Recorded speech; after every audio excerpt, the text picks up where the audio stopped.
50 വയസ്സ് കഴിഞ്ഞ സ്ത്രീകൾ അവരുടെ ആരോഗ്യത്തിൽ പ്രത്യേകമായിട്ട് എന്തെങ്കിലും സംരക്ഷിക്കേണ്ടതുണ്ടോ? സ്ത്രീകൾ അങ്ങനെയാണ്, നമ്മുടെ അമ്മമാർ അങ്ങനെയാണ്. പലപ്പോഴും ഭർത്താവിൻ്റെ കാര്യത്തിൽ, അല്ലെങ്കിൽ മക്കളുടെ കാര്യത്തിൽ, അല്ലെങ്കിൽ മരുമക്കളുടെ കാര്യത്തിൽ ഒക്കെ ഇങ്ങനെ വ്യാപൃതരായിട്ട് ഇങ്ങനെ നടക്കും.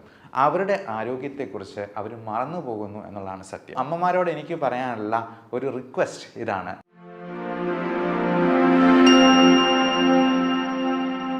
50 വയസ്സ് കഴിഞ്ഞ സ്ത്രീകൾ അവരുടെ ആരോഗ്യത്തിൽ പ്രത്യേകമായിട്ട് എന്തെങ്കിലും സംരക്ഷിക്കേണ്ടതുണ്ടോ, ശ്രദ്ധിക്കേണ്ടതുണ്ടോ?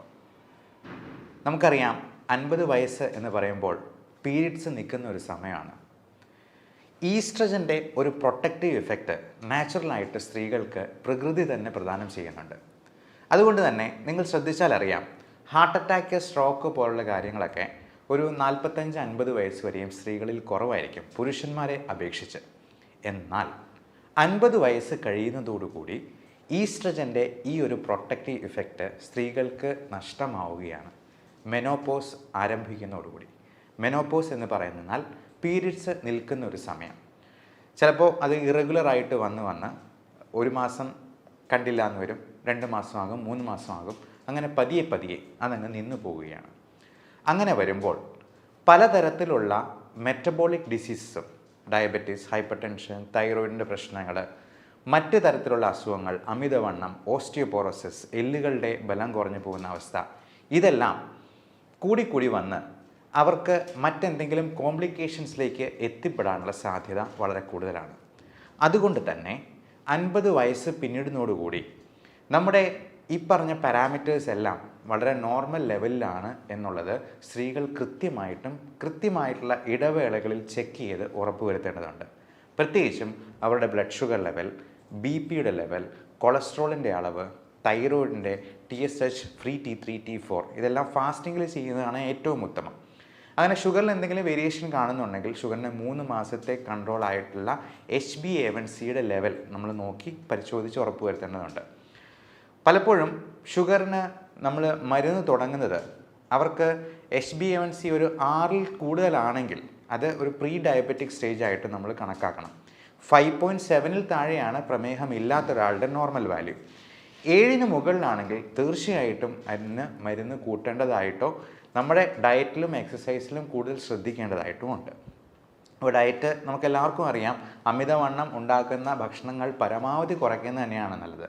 അത് ഏറ്റവും പ്രധാനം ഷുഗർ ഉള്ള ഭക്ഷണ സാധനങ്ങൾ, ബേക്കറി സാധനങ്ങൾ, മൈദ അടങ്ങിയിട്ടുള്ള സാധനങ്ങൾ, പിന്നെ അരിയാഹാരങ്ങളാണെങ്കിലും നമ്മൾ കഴിക്കുന്നതിൽ നിന്നും ഒന്ന് പകുതിയാക്കി കുറയ്ക്കാൻ പറ്റുവാണെങ്കിൽ ഏറെ നല്ലത്.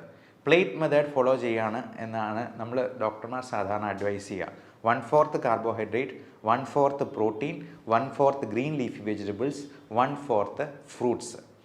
അപ്പോൾ ഇങ്ങനെയുള്ള പ്ലേറ്റ് മെത്തേഡിലോട്ട് മാറുക. കൃത്യമായി അരമണിക്കൂറെങ്കിലും ഒരു ദിവസം എക്സസൈസിന് വേണ്ടി കൊടുക്കാനായിട്ട് ശ്രമിക്കുക. എക്സസൈസ് നമുക്ക് പ്രായമായവർക്ക് ചെയ്യാൻ പറ്റുന്ന രീതിയിലുള്ള ലളിതമായ വ്യായാമങ്ങളുണ്ട്. അപ്പോൾ അങ്ങനെയുള്ള വ്യായാമങ്ങൾ നമ്മൾ നമ്മുടെ ചാനലിൽ തന്നെ അപ്ലോഡ് ചെയ്തിട്ടുണ്ട്. ഞങ്ങളുടെ കൂടെ തന്നെ എക്സസൈസ് ചെയ്യാവുന്ന രീതിയിൽ നമ്മൾ ലൈവായിട്ടുള്ള വീഡിയോസും അപ്ലോഡ് ചെയ്യുന്നുണ്ട്. അപ്പോൾ ഞങ്ങളുടെ കൂടെ തന്നെ പാർട്ടിസിപ്പേറ്റ് ചെയ്ത് ഈ എക്സസൈസിലും പാർട്ടിസിപ്പേറ്റ് ചെയ്തുകൊണ്ട് നമ്മുടെ ഫാമിലിയിൽ ഒരു അംഗമായിരിക്കാൻ ഞങ്ങളെ കൂടി അനുവദിക്കുക എന്നുള്ളതാണ് പറയാനുള്ളത്. അതോടൊപ്പം 50 വയസ്സ് പിന്നിടുമ്പോഴേക്കും നമുക്ക് ക്യാൻസർ എന്ന് പറയുന്ന ഒരു മഹാമാരി നമ്മളെ ഒന്ന് കീഴ്പ്പെടുത്താൻ അല്ലെങ്കിൽ ഒന്ന് ഞൊണ്ടി നോക്കാനുള്ള സാധ്യതയുണ്ട്. പ്രത്യേകിച്ചും സ്ത്രീകൾക്ക് ഇപ്പോൾ അണ്ഡാശയ സംബന്ധമായിട്ടുള്ള ക്യാൻസറുകളോ അസുഖങ്ങളോ വരാം. യൂട്രസ് സംബന്ധമായിട്ടുള്ള മിക്കവാറും ഹിസ്റ്റക്ടമിയൊക്കെ കഴിഞ്ഞിട്ടുള്ള പേഷ്യൻസ് ഉണ്ടാകും, യൂട്രസ് റിമൂവ് ചെയ്യാതെ. ഇപ്പോൾ പലപ്പോഴും ഇങ്ങനെയുള്ള പ്രശ്നങ്ങളൊക്കെ സ്ത്രീകൾ ആരോടും പറയാതെ ഒളിച്ചു വെച്ചിങ്ങനെ മുമ്പോട്ട് പോകും. അത് അതിസങ്കീർണമായി കഴിയുമ്പോഴായിരിക്കും പുറത്താരെങ്കിലുമൊക്കെ അറിയുക തന്നെ. ഞാൻ ഇപ്പോഴും ഓർക്കുന്നുണ്ട്, എൻ്റെ മെഡിക്കൽ കോളേജിൽ പഠിച്ചുകൊണ്ടിരിക്കുന്ന സമയത്ത് ഗൈനക്കോളജി ഡിപ്പാർട്ട്മെൻറ്റിൽ യൂട്രസ് അങ്ങ് ഇറങ്ങി താഴെ വന്ന് ഡെക്കുബിറ്റസ് അൾസർ എന്ന് പറയും, അതായത് ഈ ഗർഭപാത്രം ഇറങ്ങിയിട്ട് അതിൽ വ്രണങ്ങളായിട്ട് വന്നിരുന്ന ഒരു അമ്മയുണ്ടായിരുന്നു. അവർക്കത് പുറത്ത് പറയാൻ പേടിയായിരുന്നു, അല്ലെങ്കിൽ മടിയായിരുന്നു. അതുപോലെ പൈൽസിൻ്റെ അസുഖങ്ങളും അങ്ങനെ ഉദരസംബന്ധമായിട്ടുള്ള രോഗങ്ങളുമൊക്കെ അവർ മറച്ചു പിടിച്ചുകൊണ്ട് നടക്കും. അങ്ങനെ ഒരു കാരണവശാലും ചെയ്യാൻ പാടില്ല. നമുക്ക് പ്രായമായിട്ടുള്ള സ്ത്രീകൾ, അമ്മമാർ വീട്ടിലുണ്ടെന്നുണ്ടെങ്കിൽ അവരോട് ഇടയ്ക്കൊക്കെ ഇങ്ങനെയുള്ള കാര്യങ്ങളുണ്ടോ എന്നുള്ളത് ചോദിക്കാം. അതുപോലെ തന്നെ ബ്രസ്റ്റിൻ്റെ എന്തെങ്കിലും നൊഡ്യൂൾസോ ലംസോ ഒക്കെ ആയിട്ടുണ്ടെന്നുണ്ടെങ്കിൽ ഒട്ടും മടിക്കാതെ തന്നെ നിങ്ങളുടെ ഭർത്താവിനോടോ മക്കളോടോ ആരോടെങ്കിലും ഈ കാര്യങ്ങളൊന്ന് തുറന്ന് പറയാനായിട്ട് ശ്രദ്ധിക്കുക. അതോടൊപ്പം നമുക്ക് ഈ മെനോപോസിനോട് അനുബന്ധിച്ചിട്ടുള്ള ഒരുപാട് മൂഡ് സ്വിങ്സ്, ഇമോഷണൽ ഡിസ്റ്റർബൻസസ് വളരെ വളരെ കോമൺ ആണ്.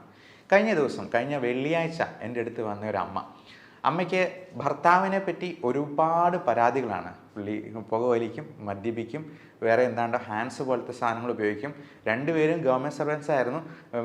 ഭർത്താവ് റിട്ടയർ ചെയ്യാൻ പോകുന്നു, അമ്മ ഇപ്പോഴും വർക്ക് ചെയ്യുന്നുണ്ട്. ഇത് ഈ ഭർത്താവിൻ്റെ കാര്യങ്ങൾ ഇങ്ങനെ പറഞ്ഞ് സ്ത്രീകൾ അങ്ങനെയാണ്, നമ്മുടെ അമ്മമാർ അങ്ങനെയാണ്. പലപ്പോഴും ഭർത്താവിൻ്റെ കാര്യത്തിൽ അല്ലെങ്കിൽ മക്കളുടെ കാര്യത്തിൽ അല്ലെങ്കിൽ മരുമക്കളുടെ കാര്യത്തിൽ ഒക്കെ ഇങ്ങനെ വ്യാപൃതരായിട്ട് ഇങ്ങനെ നടക്കും. അവരുടെ ആരോഗ്യത്തെക്കുറിച്ച് അവർ മറന്നു പോകുന്നു എന്നുള്ളതാണ് സത്യം.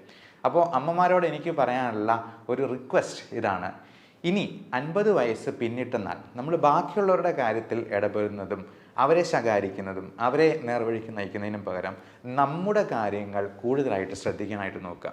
നമ്മുടെ സന്തോഷം, നമ്മുടെ ആരോഗ്യം അത് നമ്മുടെ കൈകളിൽ മാത്രമാണ് എന്നുള്ള കാര്യം ഇടയ്ക്കിടയ്ക്ക് ഓർമ്മിപ്പിക്കുന്നത് നന്നായിരിക്കും. ഇപ്പോൾ എൻ്റെ അമ്മയാണെന്നുണ്ടെങ്കിലും ഡയബറ്റിക് രോഗിയാണ്. പല കാര്യങ്ങളിലും നമ്മളെ ഇങ്ങനെ അകാരണമായിട്ട് അവരുടെ സ്നേഹ കൂടുതൽ കൊണ്ട് നമ്മളെ ഇങ്ങനെ ഇൻവോൾവ് ആക്കുമ്പോഴത്തേക്കും ഞാൻ തന്നെ ഇടയ്ക്ക് പറയും, ഗ്ലൂക്കോമീറ്റർ വെച്ചിട്ട് ഒന്ന് ഷുഗർ നോക്കി കാണിച്ചുകൊണ്ട് വന്നേ, BP ഇപ്പം തന്നെ ഒന്ന് നോക്കട്ടെ എന്ന് പറയുമ്പോഴത്തേക്കും അന്നേരമാണ് അവരുടെ ആരോഗ്യത്തെപ്പറ്റി അവർ തന്നെ വിചാരിക്കുന്നത് അല്ലെങ്കിൽ ചിന്തിക്കുന്നത് എന്നുള്ളതാണ് സത്യം. അപ്പോൾ ഇത്തരത്തിലുള്ള കാര്യങ്ങളിൽ നമ്മൾ തന്നെ പ്രത്യേക ശ്രദ്ധ പുലർത്തുക. മാത്രമല്ല, നമുക്ക് സന്തോഷമുണ്ടാക്കുന്നത് എന്താണ് എന്നുള്ളത് സ്വയം മനസ്സിനോട് ചോദിച്ചറിഞ്ഞ് ആ കാര്യങ്ങളിൽ വ്യാപൃതരാവാനായിട്ട് പ്രത്യേകം ശ്രദ്ധിക്കുക. ഈ സ്ട്രെസ് മാനേജ്മെൻറ്റ് വളരെ വളരെ വളരെ ഇമ്പോർട്ടൻ്റ് ആയിട്ടുള്ളൊരു കാര്യമാണ്. കാരണം നമ്മുടെ മറ്റു പല അസുഖങ്ങളും ഈ പറയുന്ന സൈക്കോളജിക്കലായിട്ടുള്ള പ്രോബ്ലംസിൽ നിന്ന് വരാം. നമ്മുടെ ഈ സ്ട്രെസ് ഹോർമോൺസ് റിലീസ് ആകുമ്പോൾ തന്നെ നമ്മുടെ ഹൃദയത്തിൻ്റെ ആരോഗ്യത്തെയും ശ്വാസകോശത്തിൻ്റെ ആരോഗ്യത്തെയും, ശ്വാസകോശം നന്നായിട്ട് ഫങ്ഷൻ ചെയ്താലേ നമ്മുടെ ബ്ലഡിൽ ആവശ്യത്തിന് ഓക്സിജൻ ഉണ്ടാകത്തുള്ളൂ. എന്നാലേ അത് ഹൃദയം പമ്പ് ചെയ്ത് എല്ലാ കോശങ്ങളിലേക്കും എത്തിക്കത്തുള്ളൂ. അതുപോലെ തലച്ചോറിൻ്റെ ആരോഗ്യത്തെയും എല്ലാം ബാധിക്കും. ഞാൻ കഴിഞ്ഞ ദിവസം വന്ന ആ അമ്മയുടെ കാര്യത്തിൽ അമ്മയ്ക്ക് ഉറക്കമില്ലാണ്ട് പോയിരിക്കുകയാണ്. എന്നാൽ ഇതിന് ഒരു ട്രീറ്റ്മെൻറ്റ് എടുക്കാനായിട്ട് അമ്മയ്ക്ക് തന്നെ മടിയാണ്. എന്നിട്ട് അമ്മയുടെ ആങ്ങളയുടെ പേരിലാണ് എനിക്ക് ഫയൽ എടുത്തുകൊണ്ട് വന്നതാണ് എന്നുള്ളതാണ് ഏറ്റവും രസകരമായിട്ടുള്ള കാര്യം. അപ്പോൾ ഈ ആങ്ങളെ നിർബന്ധിച്ച് പറഞ്ഞാണ് എൻ്റെ അടുത്തേക്ക് കൂട്ടിക്കൊണ്ട് വന്നത്. അപ്പോൾ അമ്മയോട് ഞാൻ ഒരു അരമണിക്കൂറോളം, ഒത്തിരി ദൂരത്തുനിന്ന് വന്നതാണ്, നമുക്ക് ഒരുപാട് ദൂരത്തുനിന്ന് 3-4 മണിക്കൂറൊക്കെ ട്രാവൽ ചെയ്ത് വരുന്ന പേഷ്യൻസ് ഉണ്ട്. അപ്പം നമ്മൾ അരമണിക്കൂറെങ്കിലും അവരോട് സംസാരിക്കാനായിട്ട് സമയം കണ്ടെത്താറുണ്ട്, എത്ര തിരക്കുണ്ടെങ്കിലും. അപ്പോൾ അങ്ങനെ ഈ അമ്മയോട് സംസാരിച്ചപ്പോഴാണ് ഈ പറഞ്ഞ കാര്യങ്ങളെല്ലാം. എന്നിട്ട് ഇത് പറഞ്ഞു വരുമ്പോഴത്തേക്കും അപ്പം ഞാൻ ചോദിച്ചു, എന്തായാലും ഈ ഭർത്താവിന് ഒരുപാട് പ്രശ്നങ്ങളുണ്ട്. ഒന്ന് അറ്റാക്ക് കഴിഞ്ഞിട്ടുള്ളതാണ്, അദ്ദേഹത്തിൻ്റെ പമ്പിങ് വളരെ കുറവാണ്, കിഡ്നിയുടെ ക്രിയാറ്റിനിൻ്റെ അളവ് കൂടിക്കൂടി വരുന്നുണ്ട്. അപ്പോൾ ഞാൻ അമ്മയോട് പറഞ്ഞു, എന്തായാലും ഭർത്താവിന് ഒരു ദിവസം മരണം സംഭവിക്കും, അമ്മയ്ക്കും മരണം സംഭവിക്കും. ഈ പറഞ്ഞ പരാതികളെല്ലാം ഉന്നയിച്ചിട്ട് അവസാനം അമ്മയ്ക്കായിരിക്കും ആദ്യം അസുഖം വന്ന് മരണം സംഭവിക്കും. നമുക്ക് പറയാൻ പറ്റില്ല. നമ്മുടെ കാര്യത്തിൽ നമ്മൾ ശ്രദ്ധ പുലർത്തിയില്ലെങ്കിൽ നമ്മുടെ ആരോഗ്യം നഷ്ടമാവുന്നത് നമ്മൾ പോലും അറിയില്ല എന്നുള്ളതാണ്. അപ്പോൾ അമ്മയോട് പറഞ്ഞത് ഇപ്പോഴത്തേക്കും പറഞ്ഞു, എൻ്റെ ജീവിതം പോയി വന്നെങ്കിൽ പോയിക്കോട്ടെ, കുഴപ്പമില്ല എന്നുള്ളതാണ്. പക്ഷേ നമ്മുടെ ജീവിതം പോയി കഴിഞ്ഞിട്ടുണ്ടെങ്കിൽ നഷ്ടം നമുക്ക് തന്നെയാണ്. മാത്രമല്ല, നമ്മൾ വീണ് പോയി കിടന്നു കഴിഞ്ഞിട്ടുണ്ടെങ്കിൽ നമ്മുടെ മക്കൾക്കാണ് കൂടുതൽ ബുദ്ധിമുട്ടുണ്ടാവുക എന്നുള്ള കാര്യം ഇടയ്ക്കിടയ്ക്ക് സ്വയം ഓർമ്മിപ്പിക്കാനായിട്ട് പ്രായമായിട്ടുള്ള അമ്മമാർ പ്രത്യേകം ശ്രദ്ധിക്കുക എന്നുള്ളതാണ് പറയാനുള്ളത്. പിന്നെ ഇത്തരത്തിലുള്ള അസുഖങ്ങൾ വരുമ്പോൾ നമ്മൾ ഒരു കാരണവശാലും യാതൊരു സ്റ്റിഗ്മയും വെച്ച് പുലർത്താതെ അതിന് വേണ്ട ട്രീറ്റ്മെൻറ്റ് എടുക്കാനായിട്ട് ഡോക്ടറിനെ സമീപിക്കുക, അല്ലെങ്കിൽ അതിന് വേണ്ട എക്സ്പെർട്ടിനെ സമീപിക്കുക. ഈ അമ്മയോട് സംസാരിക്കുമ്പോൾ തന്നെ അമ്മയുടെ കണ്ണ് നിറഞ്ഞൊഴുകുക, കരയുക. ഒരു കാര്യം പറഞ്ഞു വരുമ്പോഴത്തേക്കും തന്നെ കരഞ്ഞു പോവുകയാണ്. അപ്പം അത് ഭയങ്കര ഒരു ഡിപ്രഷൻ, ആങ്സൈറ്റി ഡിസോർഡറിലോട്ട് അത് മാറിയ ഒരവസ്ഥയായിരുന്നു നമ്മൾ കണ്ടത്. അതിനൊക്കെ നമ്മൾ ചെറിയൊരു മരുന്ന് കൊടുക്കുമ്പോഴത്തേക്കും തന്നെ അതിനകത്ത് ഒത്തിരി വ്യത്യാസം വരും. കാരണം ഈ ഉറക്കമില്ലാണ്ട് പോകുന്ന അവസ്ഥ തന്നെ എത്ര ഭീകരമായിരിക്കും.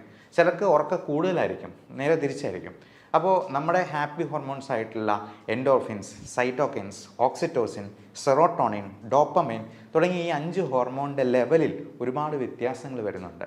ബയോകെമിക്കൽ വേരിയേഷൻസ് നമ്മളതിനെ മെഡിക്കൽ സയൻസിൽ പറയാറുണ്ട്. അപ്പോൾ ഈ വേരിയേഷൻസ് കറക്റ്റ് ചെയ്യാനായിട്ട് നമുക്കതിന് വേണ്ട കാര്യങ്ങളൊക്കെ ചെയ്യണം, അല്ലെങ്കിൽ അതൊരിക്കലും കറക്റ്റ് ചെയ്യാം. ഇപ്പോൾ സോഡിയോ പൊട്ടാസിയോ കുറഞ്ഞു കഴിയുമ്പോഴത്തേക്കും നമ്മൾ ആ സോഡിയം കൊടുക്കുക എന്നുള്ളതാണ് ഏറ്റവും അത്യാവശ്യമായിട്ട് ചെയ്യേണ്ടത്. അല്ല പൊട്ടാസ്യം കൂടിപ്പോയെന്നാൽ ആ പൊട്ടാസ്യത്തെ കുറയ്ക്കാനുള്ള കാര്യങ്ങളാണ് നമ്മൾ കൊടുക്കുക. അപ്പം പൊട്ടാസ്യം കുറയ്ക്കാനായിട്ട് ഒരുപാട് മാർഗ്ഗങ്ങളുണ്ട്. അസ്താലിൻ നെബുലൈസേഷൻ പോലും നമ്മൾ കൊടുക്കാറുണ്ട്. ഇൻസുലിൻ ഇൻ ഡെക്സ്ട്രോസ്, അത് ഈ ഹൈപ്പർ കലീമിയ പ്രോട്ടോക്കോൾ എന്ന് പറഞ്ഞാൽ ഞങ്ങൾക്ക് ക്രിട്ടിക്കൽ കെയറിൽ പ്രത്യേകമായിട്ടൊരു പ്രോട്ടോക്കോൾ തന്നെയുണ്ട്. അപ്പോൾ പൊട്ടാസ്യം ഒരു 5 6 ഒക്കെ ആയിട്ട് 6ന് മുകളിലായി കഴിയുമ്പോഴത്തേക്കും പേഷ്യൻറ്റിന് ഒരുപാട് പ്രശ്നങ്ങൾ വരും.